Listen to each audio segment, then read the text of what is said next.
What a time we live in. There are so many choices. We are experiencing freedom unlike any other in history, where we can pick exactly what we want and when we want it. But too much choice can be overwhelming, and we've known this for almost 2 decades. In 2000, psychologists Shin Igoga and Mark Lepper published their groundbreaking study, When Choice is Demotivating, where they studied consumer reactions to being offered a large variety of jams in contrast to a smaller display.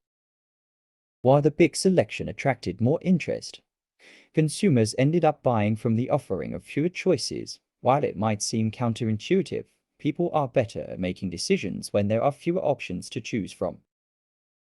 Having too much information can hinder you when making critical decisions. This phenomenon goes by many names: infobesity, infoxication, information anxiety, and information explosion. But let's just call it plainly what it is: information overload. Information overload is the problematic process of trying to understand something and make the right decision when we have too much information about what we're trying to decide. We aren't computers, but we can blow our own version of gaskets when we're overloaded with too much data. It gums up the machinery and our brains store as our eyes roll back in our heads, overcome by choice. We live in an information-saturated age, and at times it might feel impossible to avoid. Most don't have the luxury to go off the grid or join a monastery. But that doesn't mean one should throw up their hands, give up and jump in the endless stream of data to drown in bits and bytes. The idea that one can avoid information is ridiculous and not practical. But there are ways not to overindulge. Here are just 7. We don't want to overwhelm you. Number 1. Unplug. Do your brain a favor and get off the computer for a few hours every day. And make sure to disable those annoying notifications. Just take time to do nothing. Be lazy. Even avoid newspapers or books. Just sitting and being unjudgmentally present with your thoughts and feelings as they come and go can be very therapeutic. It gives your mind a chance to reboot and charge its mental batteries. Number 2. Manage your information. There's an onslaught of information at work, but that doesn't mean you have to respond to it immediately when it lands in your inbox. Prioritize your information. Then have a dedicated period during the day in which you can go through your correspondences. Don't forget a spam filter to keep the volume to a reasonable flood. These are key techniques and tools for email management. Number 3. Get everyone involved. While it's important to control the information that crosses your desk, there is also more collective data that is beyond your power. You must develop a unified front and deploy operational excellence to defeat this invader.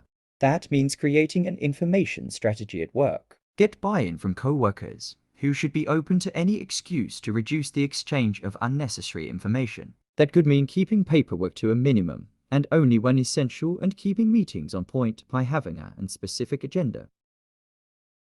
Number 4. Keep it simple. Do your best to make sure people know how to reach you, so they don't inundate every channel that can get to you in order to make sure you get their note. That means be explicit about whether you prefer email, text, or some other form of communication. If they need confirmation, let them tell you so you can respond, rather than having them call you to make sure you've received their missive. It's remarkable how much information a person gets that just says the same thing on a different platform. Number 5. Clear your mind. If you don't sweep periodically, you will have a menagerie of dust bunnies. If you don't clear your head, the important information will have a harder time clearing the hurdles of all that mental debris. Therefore, it is a great way to reset your head. One way to do this is with pen and paper. Write down every thought that is interrupting your work. It's odd, but once they're on paper, they're out of your head. In a sense, it allows your brain to focus on other things, because you've stored information that was blocking it on a paper. Number 6. Set limits. There's something called the 2-minute rule, which means spending only 2 minutes on a task. This is essentially giving yourself limits. One problem with information is that today, there is always more and it's easily accessible. But you can put an end to that. Give yourself boundaries: which citations are valuable and which are not. Also, how much time is worth the question, and when does that time become an impediment to making a decision? Focus on the subject at hand, don't multitask, but give the question the time it deserves, and then pull the trigger on the decision. Number 7. Prepare for the next day. This should be a daily practice. Best to do it before you leave work if you're thinking about the office, or before you go to bed if the target is more personal. This focus is a disciplined way to keep information overload under control. One way to do this is by listing the top few tasks you have to tackle the next day. Prioritize them in a list to collect your thoughts about the coming day, which will also help you not waste time or energy on overthinking the work or being unable to manage it because it's fast becoming due.